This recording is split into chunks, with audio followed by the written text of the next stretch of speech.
সাকিব আল হাসানের ব্যাপারটা আসলে আমি খুব বেশি উত্তর দিতে পারি না। এটা আমি ঠিক আপনি যদি আমাকে বারবার কোশ্চেন করেন, এটা আসলে আমি বিব্রত না। আমি চাই সাকিব আল হাসান খেলুক, কিন্তু ওর ব্যাপারটা আসলে পুরোপুরি ওর যে কারণে সে আসতে পারছে না, এটা কিন্তু আসলে ক্রিকেট বোর্ড এটার সাথে কোনোভাবে সম্পৃক্ত না। সেটার অ্যান্সার করা আমার জন্য খুব ইজি না আর কি।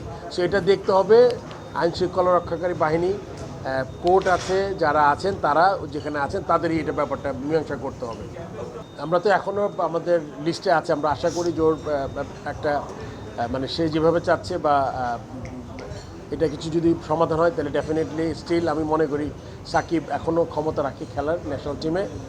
বাট এইভাবে আসলে একটা প্লেয়ারের জন্য খুব বেশি একটা মানে সে যে দেশের বাইরে থেকে টুর্নামেন্টগুলো খেলবে, তাকে মেন্টালি খুব একটা, আপনি জানেন যে একটা ফ্র্যাঞ্চাইজি লিগ খেলা, দেশের জন্য খেলা এক কথা না, আপনার প্রিপারেশন হয়, টিমের জেলটা দরকার হয় খুব বেশি।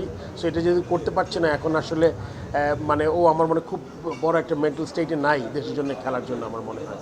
সেই ক্ষেত্রে আমরা মানে এই জিনিসটা ওকে আমরা ওর উপরে ছেড়ে দিয়েছি আমরা যে ও কী চিন্তা করছে।